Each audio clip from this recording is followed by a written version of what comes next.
Esta manhã aquilo que eu tenho para falar é muito simples. É uma coisa, quase diria, do senso comum. Não é bem, mas quase que eu diria. E que é isto: é melhor fazer o bem. Faltou ali o sempre. É sempre melhor fazer o bem. E esta é uma verdade tão básica que por vezes nós esquecemos. Vamos lá ler aqui em Gálatas capítulo 6, os versículos 2 a 10. Carta do apóstolo Paulo aos Gálatas, capítulo 6, último capítulo, capítulo 6, versículos 2 até ao 10. Levai as cargas uns dos outros, e assim cumprireis a lei de Cristo. Porque se alguém cuida ser alguma coisa não sendo nada, engana-se a si mesmo. Mas prove cada um a sua própria obra e terá glória em si mesmo e não no outro. Porque cada qual levará a sua própria carga. E o que é instruído na palavra, reparta de todos os seus bens com aquilo que o instrui. Não erreis. Deus não se deixa escarnecer, porque tudo o que o homem semear, isso também ceifará. Porque o que semeia na sua carne, da carne ceifará a corrupção. Mas o que semeia no Espírito, do Espírito ceifará a vida eterna.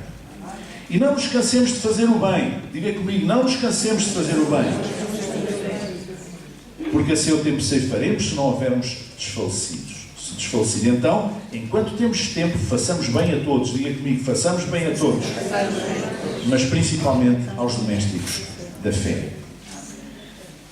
Nós vivemos em tempos em que se começa a duvidar que seja adequado, oportuno ou bom fazer o bem. Nós vamos falar de campanhas de solidariedade em que os bens ou o dinheiro ou os bens são desviados, são dados pelas pessoas generosamente para fins altruístas, são desviados para interesses particulares. Nós ouvimos falar de criminosos que são soltos por questões técnicas e por causa da corrupção também na justiça. Vou falar no mundo em geral. Nós ouvimos falar de abusos de toda a ordem. Nós ouvimos falar de pessoas que sabemos que são criminosos, bandidos, mas parece que o mundo corre-lhes às mil maravilhas. Eu tenho uma coisa para vos dizer, isto não é novo. Se você ler os Salmos, o salmista queixa-se da mesma coisa. Parece que o ímpio, parece que a vida corre-lhe bem. E nós, os justos, estamos sempre, de vez em quando, com problemas. Já eles, nessa altura, há milénios, eles se dirigiam a Deus com essa impressão. Mas não vamos substituir a palavra de Deus, que é eterna, pelas nossas impressões, que são subjetivas, passageiras, humanas e superficiais.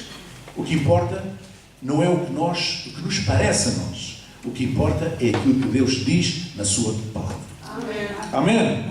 Temos que pôr a nossa fé e a nossa confiança nas palavras de Deus e não nas palavras dos homens, não no que as pessoas pensam, sentem ou dizem a cada momento. Até porque as pessoas mudam completamente. Uma senhora que, antes de ser primeira-ministra de Inglaterra, defendia que a Inglaterra o Reino Unido devia sair da União Europeia. Deu milhentas razões porque ela achava que era preferível o Reino Unido manter-se na União Europeia, era melhor para o Reino Unido, era melhor para todos. E mais tarde foi primeira-ministra, entretanto houve o referendo, ganhou por escassa margem a saída, o Brexit, chamado Brexit, a saída, e então ela a partir daí passou a defender exatamente o contrário daquilo que ela queria. Claro que a vida está-lhe a correr mal. Portanto, nós defendemos aquilo que não acreditamos, então a vida não nos pode correr bem, não podemos ter um bom desempenho. Por isso é bom sermos honestos em tudo e sinceros em tudo. O que é que acontecia aqui neste contexto dos crentes da região da Galácia? Eles precisavam de saber que não era o ser judeu ou gentio, de origem judia ou gentia, que interessava nada, mas sim o ser uma nova criatura. Diz aqui no versículo 15: em Cristo Jesus, nem a circuncisão, isto é, os judeus, nem a circuncisão, os gentios, têm virtude alguma, mas sim o ser uma nova criatura. Então, o apóstolo Paulo dizia: o facto de vocês serem judeus não estão isentados de fazer o bem. O facto de vocês serem gentios é a mesma coisa. De onde vocês vêm não me interessa nada. Deus não quer saber disso. Deus olha para vocês agora. Já não são mais judeus, não são mais gentios, são cristãos, são filhos de Deus. Então ajam de acordo com o coração de Deus. Façam o bem em todos os momentos. Porque é isso que é normal, é natural numa nova criatura. Olha, mas eu vou-vos dar 5 exemplos de como é bom, é melhor, é preferível fazer o bem. Vou-vos dar 3 exemplos do Antigo Testamento, um do Novo Testamento e um exemplo contemporâneo, já se passou há umas décadas, mas que eu testemunhei. Ok? O primeiro exemplo que eu vos quero dar é que, lembrem-se de quando Moisés nasceu, lá nos livros, no início, no Pentateuco. Quando Moisés nasceu, o que é que corria? Havia uma lei em que, do rei, que dizia que as parteiras que atendiam as mulheres hebreias em trabalho de parto, ao nascer a criança, se fosse menino, deviam matá-lo imediatamente, se fosse menina, deixavam viver. Porque havia o receio, uma certa xenofobia, já naquela época também acontecia, porque isto, nada é novo, como diria Salomão, nada é novo debaixo do sol. Os problemas são sempre os mesmos, só que dão a volta e depois voltam outra vez, com outra capa, com outra cor, com outro nome, mas e o problema é sempre o mesmo. O problema é o pecado do ser humano, é a desobediência a Deus, não é? E então Moisés salvou-se da morte, porque nós sabemos a história, Miriam, a irmã dele, disponibilizou-se junto da mãe, Joquebede, para levar aquele menino, fizeram uma cestinha, betumaram de verga, enfim, betumaram-na, fizeram umas roupinhas e puseram lá nos juncos à beira do rio, e quando a princesa se foi banhar com as suas aias, a filha do faraó, filha do rei, depois apercebeu-se que estava ali alguma coisa, mandou buscar, e entanto Miriam foi logo dizer, se quiser eu arranjo uma ama para tomar conta da criança, e aquela criança, Moisés, foi criado pela mãe como ama de leite, que era verdadeiramente a mãe, e depois ele era um filho da filha de Faraó, foi adotado pela filha de Faraó. Mas entretanto morreram muitas crianças hebreias, muitos meninos que morreram, que foram assassinados por causa de uma ordem de um rei iníquo que disse, aquelas mulheres que derem à luz meninos, vocês matem-lhes imediatamente. Sabe o que aconteceu anos mais tarde? 40 anos mais tarde. 40 não. Mais anos ainda. Mais tarde, quando o povo saiu do Egito, qual foi a última praga? Qual foi a última praga do Egito, das 10 do Egito? A morte dos primogênitos egípcios. O que é que Deus disse? Sacrificarem um cordeiro, aspergirem um breio da porta com o sangue do cordeiro, e o anjo do Senhor, ao passar, pouparia o primogênito daquelas. O primogênito era sempre um varão. Ou seja, os egípcios mandaram matar os meninos hebreus. Deus deu-lhes o troco mais adiante e mandou o seu anjo eliminar os primogênitos das casas dos egípcios. É melhor fazer o bem. É melhor fazer o bem, irmãos. Segundo caso, segundo exemplo, toda aquela geração que saiu do Egito, do povo hebreu, tornou-se uma geração de murmuradores. Porque mal passaram, mal se libertaram da escravidão, mal escaparam do mar, de ser afogados no mar, mal escaparam do exército egípcio, em vez de levantar as mãos para o céu e ficarem com o coração agradecido, não, fizeram um folclore do momento. Miriam mandou com as mulheres com umas pandeiretas a cantar e a dançar e satisfeitos, mas no fundo eles não agradeceram a Deus de coração. Eu acho que eles pensavam que Deus não tinha feito mais nada que a sua obrigação. E quando surgiu a primeira dificuldade, a primeira necessidade de água, e vão a uma fonte e a fonte não tem água boa para beber, começaram logo a murmurar. E começaram a dizer, no Egito a gente levava a chibatada no lombo, mas ao menos que tínhamos comida, aqui não vamos morrer, não temos nada para comer.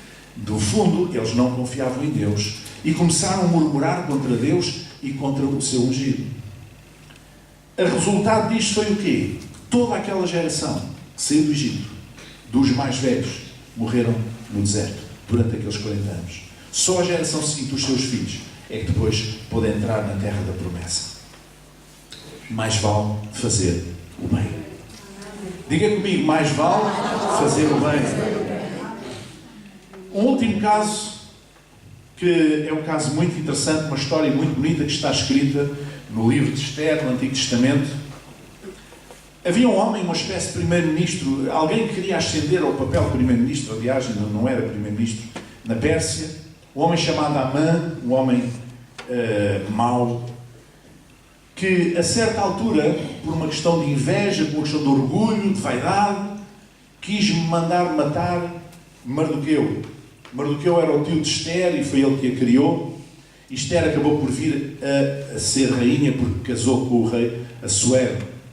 Mas este homem mau, este Amã, tinha planeado para uma determinada noite o genocídio dos judeus. Os judeus tinham ido para a Pérsia porque a sua terra tinha sido ocupada e o invasor levou, deixou as pessoas mais velhas, mas levou tudo que era jovens e pessoas mais válidas, levou para lá.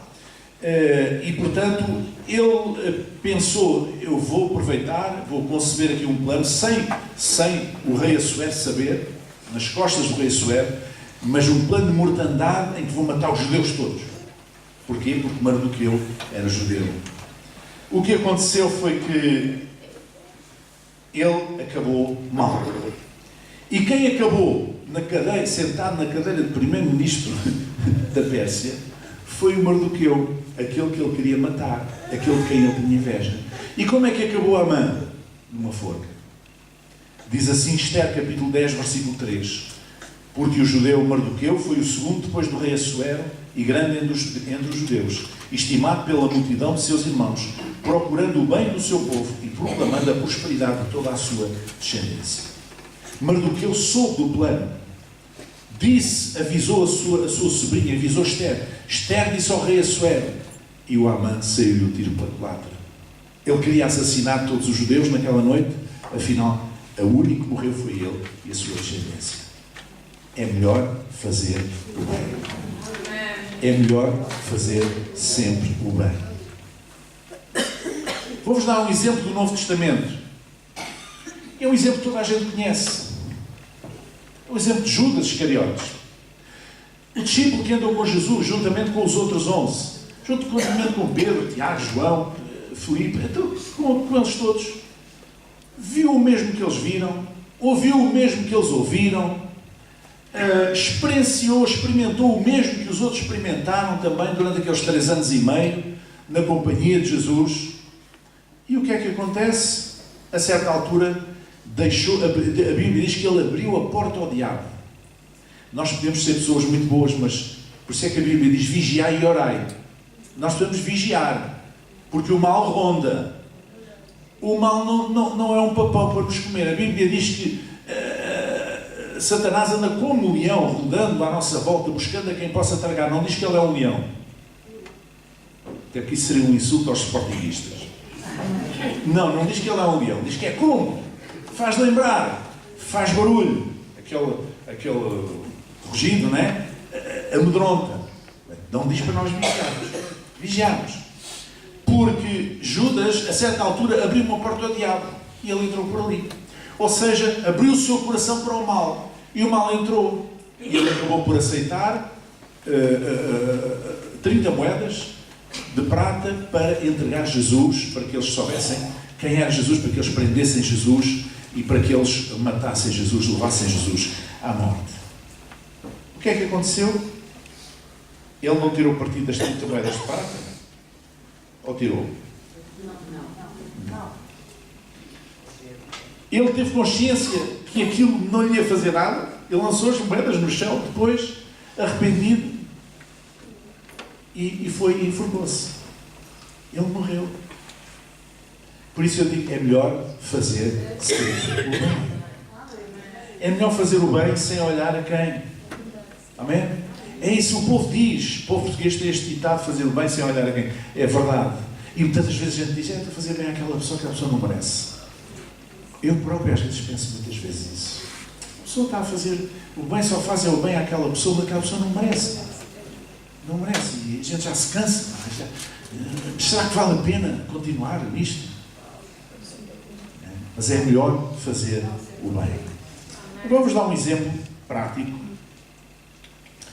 Que há uns anos atrás, na igreja, numa certa igreja que eu conheci, havia duas famílias. Ambas tinham, uma delas tinha uma filha e 2 filhos, e a outra família tinha uma filha única. As filhas tinham mais ou menos a mesma idade. E no primeiro caso, a rapariga a filha dessa família começou a namorar com o rapaz da igreja. Mas o rapaz era pobre. Era um rapaz, não tinha assim muito bom aspecto, era pobre. E os pais opuseram-se. Proibiram a rapariga de namorar aquele rapaz. Mas eles, de facto, gostavam um do outro. Até que um dia eles fugiram para casar. E aquilo na igreja foi assim um escândalo. Fugiu. A filha de fulanos fugiu, com o namorado, não sei o quê. E foi um escândalo porque as pessoas falam muito da vida dos outros. E deviam falar mais da sua própria vida, ou olhar mais para a sua própria vida. E eu lembro que havia naquela família, eu conhecia a igreja e as famílias, uma outra família tinha uma filha única. Passado pouco tempo, sabe o que aconteceu? Eu vou-lhe dizer, essa filha única fugiu para se juntar com um homem casado. E a mãe dela, que tinha falado tanto mal da filha da outra, que afinal era solteira, o rapaz era solteiro, eles gostavam do outro, casaram-se, ainda hoje são casados. E depois os pais acabaram por aceitar o casamento, os netos e tudo isso. Aquilo era uma parvoíce da parte dos pais, querem se opor ao casamento, quando não havia razão nenhuma para isso. Ela que xingou tanto, falou tanto por trás daquelas pessoas, saiu-lhe muito pior na rifa. Porque aquela moça fugiu com o namorado, não destruiu a casa de ninguém. Estão a entender? E esta foi-se juntar com um homem casado, foi destruir uma família. O que é pior? Digam lá, o que é pior? Por isso, é melhor fazer sempre o bem. Irmãos, eu sei que esta é uma mensagem muito simples, mas as coisas de Deus são simples. Os homens é que complicam. Nós é que temos a tendência para complicar e construir grandes doutrinas e grandes elaborações teológicas. As coisas de Deus são simples que uma criança pode entender. É por isso que nós podemos educar uma criança no temor do Senhor. Porque é que nós podemos, diz Salomão, para educar a criança no caminho em que deve andar e até quando for velho não se desviará dele. Porquê? Porque os princípios de Deus são simples. Uma criança pode entendê-los. Amém? Pode entendê-los. E não vamos complicar. Não erreis. Deus não se deixa escarnecer, diz Paulo aos Gálatas, porque tudo o que homem semear, isso também ceifará. Jesus foi mais longe. No seu sermão do monte, logo no início do seu ministério, ele ensinou a fazer o bem até aos inimigos, o que foi um escândalo para os judeus que o ouviam. Ouviste o que foi dito? Mas eu vos digo, no passado, mas eu vos digo, amai os vossos inimigos, os que vos perseguem. Isto não é para qualquer um. Não é fácil fazer isto. E quem já foi perseguido, quem já foi difamado, está em condição de poder compreender isto. Não é? Ser capaz de orar por essas pessoas e de não deixar que no seu coração cresça alguma raiz de amargura, mas de conviver com isso em paz. Se está bem com a sua consciência, está bem com Deus, então, em paz, ele pode olhar para diante e saber que isso faz parte do processo, faz parte da vida. E se fizeram isso a Jesus, que era santo, que era puro, que era inocente, que nunca pegou, porque é que não hão de fazer com outra pessoa qualquer? Muito mais farão com qualquer um de nós. Somos imperfeitos. Fazemos tanta asneira. Não é? Portanto, muito mais fácil é acontecer connosco. Mas com Jesus aconteceu. Esse ensino trouxe escândalo para os judeus. Amar os inimigos. Isso era uma coisa impensável. Jesus deixou-nos a história do bom samaritano, Ainda há poucos domingos falámos aqui sobre isso, há poucas semanas, a história do bom samaritano. Quer dizer, a pessoa de quem se esperava menos que socorresse aquele homem que estava à morte, foi essa pessoa que socorreu. Os que tinham obrigação, os que eram da mesma raça, digamos assim, que eram judeus como ele, os que eram religiosos, ninguém quis saber. Mas aquele homem, que era considerado um inimigo pelos judeus, aquele samaritano, que era considerado, que os judeus gozavam com os samaritanos, achavam-nos inferiores, foi ele que se dispôs a salvar aquele homem da morte. E esta história que Jesus contou do bom samaritano diz-nos alguma coisa de que é melhor fazer sempre o bem. Quem faz o bem lança uma semente à terra. Nós estamos num mundo espiritual. Estamos a falar do mundo espiritual. Mas o mundo físico, como diz o apóstolo Paulo, é um sinal para o mundo espiritual. Para compreendermos o funcionamento do mundo espiritual. E quem faz o bem lança uma semente à terra. Porque está escrito, porque tudo o que o homem semear, isso também ceifará. E se tu semeares o mal, vais ceifar o mal. Se semeares o bem, vais acabar por receber o bem. O problema é quando nós desistimos de fazer o bem. Diz aqui no versículo 9. Não nos cansemos de fazer o bem, porque a seu tempo ceifaremos, se não houvermos desfalecido. O problema é quando nós nos cansamos de fazer o bem. E nós não nos devíamos cansar de fazer o bem. Porque quem faz o mal também nunca se cansa de fazer o mal. Não é? É assim. Quem faz o mal nunca se cansa, está sempre disposto a fazer o mal. Quem opta pelo caminho da mentira nunca para de mentir, vai sempre contando mais uma mentira para tapar aquela e depois outra para tapar a que vem a seguir e nunca se cansa. Porque é que quem faz o bem se há de cansar de fazer o bem? Porque nós olhamos para o bem como sendo um favor que nós estamos a fazer. E não é. Do ponto de vista do Evangelho, não é um favor. É alguma coisa que tem a ver com a nossa natureza. Natureza da nova criatura em Cristo Jesus. Quem é nova criatura faz naturalmente o bem, não faz com esforço. As coisas que fazemos para Deus não devem ser por esforço. A Bíblia diz que quem dá, que dê com alegria, porque Deus ama a quem dá com alegria.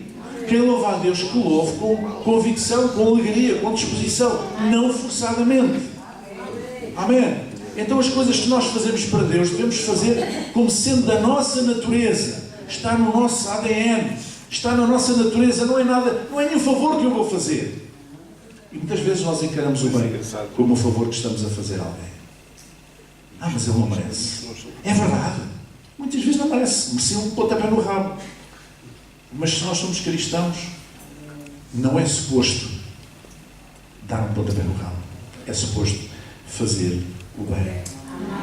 E portanto, eu não desfaleço de ser quem sou. Eu não desisto de ser homem. Eu não desisto de ser, sei lá, o que sou. Apenas porque as pessoas não merecem. Eu sou o que sou. Fazer o bem está na minha natureza. Eu sou o Filho de Deus, sou uma nova criatura. Não interessa de onde é que eu vim, não interessa qual é o meu passado, se era judeu, se era gentil, se era isto, se era aquilo. Se quando via Jesus eu era uma pessoa muito certinha, um grande cidadão, ou se era um marginal. Não interessa nada. Interessa que eu agora sou uma nova criatura. É isso que o apóstolo Paulo está a dizer. E fazer o bem é o meu ADN. Por isso eu devo fazer o bem. E finalmente gostaria de meditar convosco em breves momentos sobre o que diz aqui no versículo 8. O que semeia na sua carne, da carne ceifará a corrupção, mas o que semeia no Espírito, do Espírito ceifará a vida eterna. Amém? Quer dizer que esta coisa da carne e do Espírito é qualquer coisa que está presente em nós. Nós estamos ainda sujeitos à nossa natureza humana, aos nossos impulsos carnais, aos nossos impulsos humanos, sujeitos à influência que a sociedade que está à nossa volta, onde nós nos inserimos, nos passa. É por isso que, por vezes, irmãos, nós aconselhamos, irmão, não veja os programas de televisão que não tenham nada para acrescentar, que só tenham mal. Porquê? Porque isso influencia a nossa mente. E a nossa mente influencia a nossa vida. Não é? E muitas vezes nós podemos estar animados das melhores intenções, mas aquilo que entra pelos nossos ouvidos, pelos nossos olhos constantemente, vai ajudar a modelar aquilo que nós pensamos e a nossa forma de viver. Não é? Portanto, se nós não virmos tantas coisas que não prestam, tantas coisas que são mal, se calhar é melhor para nós, porque temos menos lutas, menos dificuldades, menos dificuldade em fazer o bem, que é aquilo que Deus nos chamou a fazer. Então a carne puxa para um lado, o Espírito de Deus que está em nós puxa para o outro. Se eu sou nascido de novo, eu tenho o Espírito de Deus em mim. O Espírito de Deus impulsiona-me a fazer o bem, mas a carne puxa por outro lado. E portanto, é o que acontece, é isto. O que semeia na carne, ceifará corrupção. Corrupção quer dizer podridão, no sentido moral. O que semeia no Espírito, ceifará a vida eterna. Eu creio que todos nós temos o desejo de um dia chegar à presença de Deus, quando os nossos dias terminarem nesta terra, e isso vai acontecer com todos, chegarmos à presença de Deus e estarmos com Ele por toda a eternidade na sua presença. Não há coisa mais gloriosa, não há coisa que seja imaginável, seja mais gloriosa, mais abençoadora, mais feliz, mais agradável, mais abençoada do que tal coisa. Não há nada que nós possamos imaginar do que passar a eternidade na presença de Deus. A vida eterna que a Bíblia nos fala. Então, para isso, precisamos semear no Espírito. E semear no Espírito é contradizer a nossa carne. É combater a tendência da nossa carne. Porque a tendência da nossa carne gera morte, gera corrupção, gera podridão, mas a tendência do nosso Espírito gera em nós sementes de vida eterna. Então, é melhor fazer o bem. Eu sei que isto é uma mensagem, vocês sabem disto muito bem. Mas sabe uma coisa? A Bíblia diz que a fé vem por ouvir e ouvir a palavra de Deus. Não diz que a fé vem por aquilo que nós sabemos. Porque nós sabemos muitas coisas. Mas sabe, nós precisamos de ouvir. Nós sabemos muitas coisas da palavra de Deus. Há pessoas que sabem muitos versículos de cor. Eu nunca fui muito bom nisso. Sei os quantos, mas enfim. Mas há pessoas que sabem. Nós temos uma amiga que, quando era miúda, era filha de um pastor, memorizou uma grande parte do Evangelho de São João. Porque na altura treinava-se as crianças assim. Né? Memorizou, ela sabia de fora. Uma série de capítulos do Evangelho de São João. Eu nunca fui muito bom nisso, nem nisso, nem noutras coisas, memorizar coisas. Mas não é tanto isso que importa. O que importa é que nós podemos saber as verdades de Deus, mas precisamos de as ouvir, porque ouvir, elas tornam-se reais na nossa vida. Ganham cor, ganham força, ganham impacto. Impactam a nossa vida, impactam o nosso espírito. Quando nós ouvimos uma verdade de Deus proclamada, quando nós ouvimos a leitura da palavra de Deus, quando nós ouvimos a pregação da palavra de Deus ungida, nós somos impactados no nosso espírito. E nós já sabíamos aquilo tudo. Mas há qualquer coisa de novo sempre que vem quando a palavra de Deus é falada. Vocês já pensaram que Deus, quando criou o mundo, não pensou? Ou vocês acham que Deus não podia pensar agora pensar no pensamento só, sem falar? Agora vai aparecer o mundo, vai aparecer o sol, vai aparecer a lua, mas ele diz que ele falou. Jesus é anunciado no Evangelho de São João como o Verbo Divino, a Palavra. Estão a entender? A importância da palavra, a importância de falar e a importância de ouvir. É por isso que é importante a palavra de Deus, ouvir a palavra de Deus, porque ela impacta a nossa vida e faz com que a nossa fé aumente. Não é aquilo que nós sabemos, é aquilo que nós ouvimos. Nós podemos falar com muita gente que nem sequer vem à igreja e que sabe muitas coisas da Bíblia, mas isso não tem influência na vida dessa pessoa, porque ela não ouve. Ela apenas sabe, mas isso não cria impacto no seu coração. Ela precisa de ouvir. E ao ouvirmos essa palavra, mesmo um conceito tão simples como este, que é melhor, é sempre melhor fazer o bem. Quando ouvimos isto, nós pomos a pensar, realmente, e às vezes estou um bocado cansado de fazer o bem, como diz aqui, não é? Como diz aqui o apóstolo, desfalecido de fazer o bem. Tenho feito tanto bem a esta gente, tenho feito tanto bem a esta pessoa, tenho feito tanto bem a esta família. Bem, não reconhecem nada, não agradecem nada, só leva coisa. Mais vale. É sempre melhor fazer o bem. Vou chegar em pé, diga comigo. É sempre melhor fazer o bem. Senhor nosso Deus e Pai, esta manhã nós queremos vir à Tua presença em nome de Jesus e agradecer pela Tua palavra que é tão simples que uma criança pode entender, Senhor. Te agradecemos porque é sempre melhor fazer o bem, Senhor. Nos tens chamado a andar no Espírito e não na carne, nos tens chamado a fazer o bem como Jesus faria se estivesse aqui em carne e osso agora, Senhor. Ó Deus, e por aquilo que nós vemos da Tua palavra, Senhor, sabemos que é sempre melhor fazer o bem. Senhor, para podermos semear sementes de vida eterna na nossa vida, Senhor, em vez de semearmos corrupção moral, Senhor, em vez de criarmos degradação, Senhor, nós possamos dar lugar ao Espírito, Senhor, e fazer sempre o bem. Quer as pessoas mereçam, quer não mereçam, Senhor, fazer o bem. Porque esse bem, o fazer esse bem, está no nosso ADN, está na nossa natureza de novas criaturas em Cristo Jesus. Senhor, ajuda-nos a entender esta verdade. Ajuda-nos a superar estas barreiras, muitas vezes carnais, que se levantam entre nós e aquilo que devíamos fazer, o que fazemos e o que devíamos fazer, Senhor, por amor do Teu nome, Senhor. Que nós possamos ser verdadeiros imitadores de Jesus Cristo, em nome de Jesus, e abençoar a todas as pessoas, Pai, em nome de Jesus.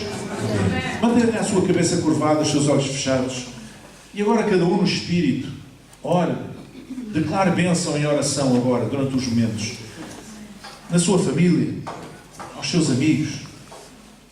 Se por acaso sente que está a desfalecer de fazer o bem, ou cansado de fazer o bem, peça a Deus que o ajude a renovar as suas forças e a dar lugar ao Espírito e não à carne. Abençoe a sua família, os seus amigos em oração agora. Traga ao seu altar. Pais que têm filhos que se afastaram da fé, abençoe-os agora em nome de Jesus. Declaro bênção de Deus sobre a vida deles, ou netos.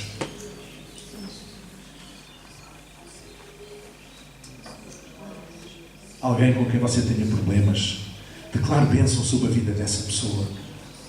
E peça a Deus para tirar qualquer raiz da amargura do seu coração, para que você tenha vitória em todas as coisas.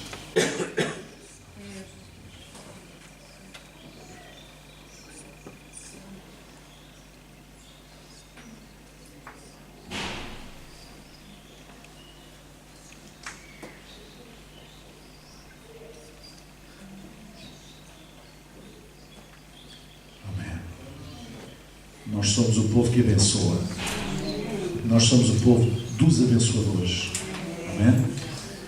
E agora, para terminar, vamos fazer uma outra coisa. Veja para o irmão que está ao seu lado, os irmãos que estão à sua volta, e diga palavras, não é orar, é diga palavras de bênção sobre a vida dessa pessoa.